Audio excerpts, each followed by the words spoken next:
ನಮಸ್ಕಾರ ವೀಕ್ಷಕರೇ, ಜಗತ್ ನ್ಯೂಸ್ ಕನ್ನಡ ಚಾನೆಲ್ಗೆ ನಿಮ್ಗೆಲ್ಲರಿಗೂ ಆತ್ಮೀಯ ಸ್ವಾಗತ. ಸ್ನೇಹಿತರೆ, ಕರಿಮೋಡ ಎಷ್ಟೇ ದಟ್ಟವಾಗಿದ್ರೂ ಕೂಡ ಅದು ಹೆಚ್ಚು ಹೊತ್ತುಗಳ ಕಾಲ ಸೂರ್ಯನನ್ನು ಮುಚ್ಚಿಡೋದಕ್ಕೆ ಆಗೋದಿಲ್ಲ. ಹಾಗೆಯೇ ನಮ್ಮ ಭಾರತ ಕೂಡ ಕಳೆದ ಕೆಲ ತಿಂಗಳಿಂದ ಜಿಯೋಪೊಲಿಟಿಕ್ಸ್ಗೆ ಸಂಬಂಧಿಸಿರುವ ಕೆಲ ಅಂತಾರಾಷ್ಟ್ರೀಯ ಮಟ್ಟದ ಮಂಚಗಳಲ್ಲಿ ನಮ್ಮ ಶಕ್ತಿಯನ್ನು ಕುಗ್ಗಿಸಲು ಮತ್ತು ನಮ್ಮನ್ನು ಅವಮಾನಕ್ಕೆ ಈಡಾಗುವಂತೆ ಮಾಡಲು ಜಗತ್ತಿನ ಕೆಲ ದೇಶಗಳು ನಿರಂತರವಾಗಿ ಕುತಂತ್ರಗಳನ್ನು ಮಾಡಿದವು. ಇದರಿಂದಾಗಿ ಜಗತ್ತಿನ 4ನೇ ಅತಿ ದೊಡ್ಡ ಆರ್ಥಿಕ ಶಕ್ತಿ ಅನಿಸ್ಕೊಂಡಿರೋ ನಮ್ಮ ದೇಶದ ಗೌರವಕ್ಕೆ ಧಕ್ಕೆ ಆಗಿದ್ದಂತೂ ನಿಜ. ಆದರೆ ಬೆಳಗುತ್ತಿರುವ ಸೂರ್ಯನನ್ನು ಎಷ್ಟು ಹೊತ್ತು ಅಂತ ಮುಚ್ಚಿಡೋಕ್ಕಾಗುತ್ತೆ ಹೇಳಿ? ಭಾರತದ ಪಾಲಿಗೆ ಈಗ ಮತ್ತೆ ಗೌರವಪೂರ್ವಕ ಸೂರ್ಯೋದಯ ಆಗಿದೆ. ಸ್ನೇಹಿತರೆ, ನಮ್ಮ ಭಾರತ ಈಗ ಅಂತಾರಾಷ್ಟ್ರೀಯ ಮಟ್ಟದಲ್ಲಿ ಮತ್ತೆ ಗ್ರೇಟ್ ಕಂಬ್ಯಾಕ್ ಮಾಡ್ತಾ ಇದೆ. ಹೌದು, ಸ್ಕ್ರೀನ್ ಮೇಲೆ ನೀವು ಆರ್ಟಿಕಲ್ ನೋಡ್ತಾ ಇರ್ಬೋದು. ನಮ್ಮ ಭಾರತದಲ್ಲಿ ಇರುವ ಯುಕ್ರೇನ್ ರಾಯಭಾರಿಯವರೇ ಹೇಳಿರುವ ಪ್ರಕಾರ ರಷ್ಯಾದ ಅಧ್ಯಕ್ಷ ವ್ಲಾದಿಮಿರ್ ಪುತಿನ್ ಅವರಿಗಿಂತ ಮುಂಚೆಯೇ ಯುಕ್ರೇನ್ ಅಧ್ಯಕ್ಷ ವ್ಲಾದಿಮಿರ್ ಜೆಲೆನ್ಸ್ಕಿ ಅವರು ನಮ್ಮ ಭಾರತದ ಪ್ರಧಾನಿ ನರೇಂದ್ರ ಮೋದಿ ಅವರೊಂದಿಗೆ ಮಾತುಕತೆಗಳನ್ನು ನಡೆಸುವುದಕ್ಕಾಗಿ ಭಾರತಕ್ಕೆ ಬರ್ತಾ ಇದ್ದಾರೆ. ಸ್ನೇಹಿತರೆ, ಇದನ್ನ ನೀವು ಸಾಮಾನ್ಯ ವಿಷಯ ಅಂತ ಅನ್ಕೋಬೇಡಿ. ಯಾಕಂದ್ರೆ ಬದ್ಧ ವೈರಿಗಳಾದ 2 ದೇಶಗಳ ಅಧ್ಯಕ್ಷರು ಒಂದೇ ಸಮಯದಲ್ಲಿ ನಮ್ಮ ಭಾರತಕ್ಕೆ ಬರ್ತಾ ಇದ್ದಾರೆ ಅಂದ್ರೆ ಅದು ಸಾಮಾನ್ಯ ವಿಷಯ ಅಲ್ಲ. ಇದರಿಂದ ನಮ್ಮ ಭಾರತಕ್ಕೆ ದೊಡ್ಡ ಮಟ್ಟದಲ್ಲಿ ಮೀಡಿಯಾ ಕವರೇಜ್ ಸಿಗುತ್ತೆ. ಕೆಲ ದಿನಗಳ ಹಿಂದಷ್ಟೇ ನೀವೆಲ್ಲ ನೋಡಿರ್ಬೋದು, ರಷ್ಯಾದ ಅಧ್ಯಕ್ಷ ಪುತಿನ್ ಮತ್ತು ಟ್ರಂಪ್ ಅವರು ಅಲಾಸ್ಕಾದಲ್ಲಿ ಪರಸ್ಪರ ಭೇಟಿಯಾಗಿದ್ದಾಗ ಮತ್ತು ಯುಕ್ರೇನ್ ಅಧ್ಯಕ್ಷ ವ್ಲಾದಿಮಿರ್ ಜೆಲೆನ್ಸ್ಕಿ ಹಾಗೂ ಇತರ ಯುರೋಪಿಯನ್ ದೇಶಗಳ ಅಧ್ಯಕ್ಷರು ಅಮೆರಿಕಕ್ಕೆ ಭೇಟಿ ನೀಡಿದ್ದಾಗ ಜಗತ್ತಿನ ಎಲ್ಲ ಮಾಧ್ಯಮಗಳು ಎಷ್ಟರ ಮಟ್ಟಿಗೆ ಹೈಪ್ ಕ್ರಿಯೇಟ್ ಮಾಡಿದ್ದವು ಅನ್ನೋದನ್ನ ನೀವು ನೋಡಿರ್ಬೋದು. ಅದಕ್ಕಿಂತಲೂ 2 ಪಟ್ಟು ಹೆಚ್ಚಿನ ಮೀಡಿಯಾ ಕವರೇಜ್ ಈಗ ನಮ್ಮ ಭಾರತಕ್ಕೆ ಸಿಗಲಿದೆ. ಯಾಕಂದ್ರೆ ರಷ್ಯಾ ಯುಕ್ರೇನ್ ಯುದ್ಧವನ್ನು ನಿಲ್ಲಿಸುವುದಕ್ಕೆ ಜಗತ್ತಿಗೆ ಇರುವ ಕೊನೆಯ ದಾರಿ ಯಾವುದಪ್ಪ ಅಂದ್ರೆ ಅದು ನಮ್ಮ ಭಾರತ. ಹೌದು, ರಷ್ಯಾದ ಅಧ್ಯಕ್ಷ ವ್ಲಾದಿಮಿರ್ ಪುತಿನ್ ಅವರು ಭಾರತಕ್ಕೆ ಬರ್ತಾ ಇರೋದು ಡಿಫೆನ್ಸ್ ಡೀಲ್ಗಾಗಿ ಅನ್ನೋದು ನಮಗೆಲ್ಲ ಗೊತ್ತೇ ಇದೆ.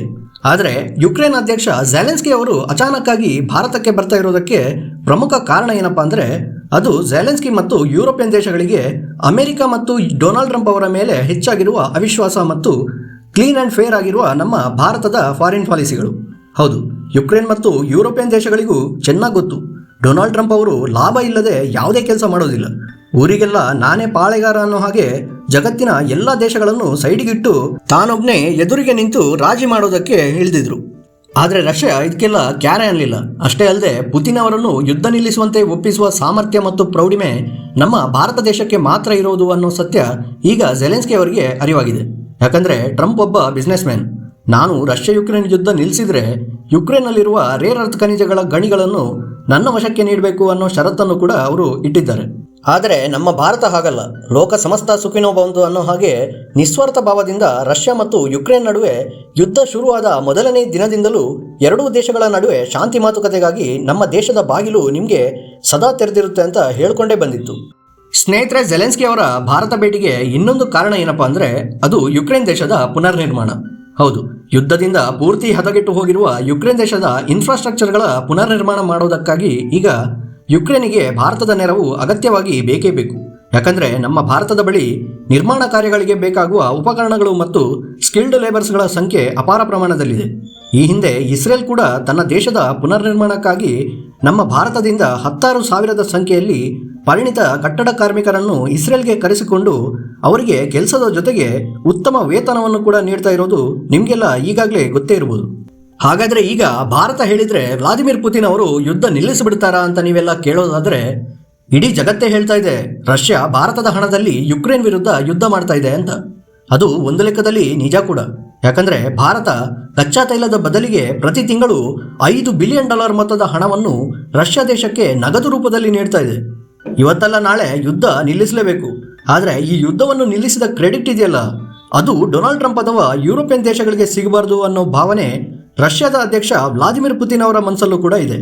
ಹಾಗಾಗಿ ಇತರ ದೇಶಗಳಿಗೆ ಹೋಲಿಸಿದ್ರೆ ರಷ್ಯಾದಲ್ಲಿ ಭಾರತದ ಮಾತಿಗೆ ಹೆಚ್ಚಿನ ಮನ್ನಣೆ ಕೂಡ ಇದೆ.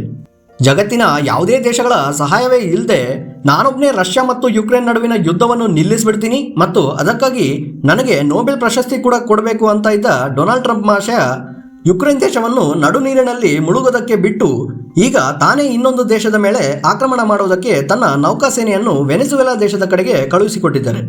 ಈ ವಿಷಯದ ಬಗ್ಗೆ ಸಂಪೂರ್ಣ ಮಾಹಿತಿಗಳನ್ನು ನಾನು ನಿಮಗೆ ನನ್ನ ಮುಂದಿನ ವಿಡಿಯೋದಲ್ಲಿ ನೀಡ್ತೀನಿ. ಅದಕ್ಕಾಗಿ ದಯವಿಟ್ಟು ನಮ್ಮ ಈ ಚಾನೆಲನ್ನು ಸಬ್ಸ್ಕ್ರೈಬ್ ಮಾಡ್ಕೊಳ್ಳಿ ಸ್ನೇಹಿತರೆ. ಹಾಗೆಯೇ ಈ ಪಾಳೆಗಾರ ಟ್ರಂಪ್ ಬಗ್ಗೆ ನಿಮ್ಮ ಅಭಿಪ್ರಾಯ ಏನು ಅನ್ನೋದನ್ನು ದಯವಿಟ್ಟು ನನಗೆ ಕಮೆಂಟ್ ಮಾಡಿ ತಿಳಿಸಿ. ಮುಂದಿನ ವಿಡಿಯೋದಲ್ಲಿ ಮತ್ತೆ ಸಿಗೋಣ. ಧನ್ಯವಾದಗಳು. ಜೈ ಹಿಂದ್.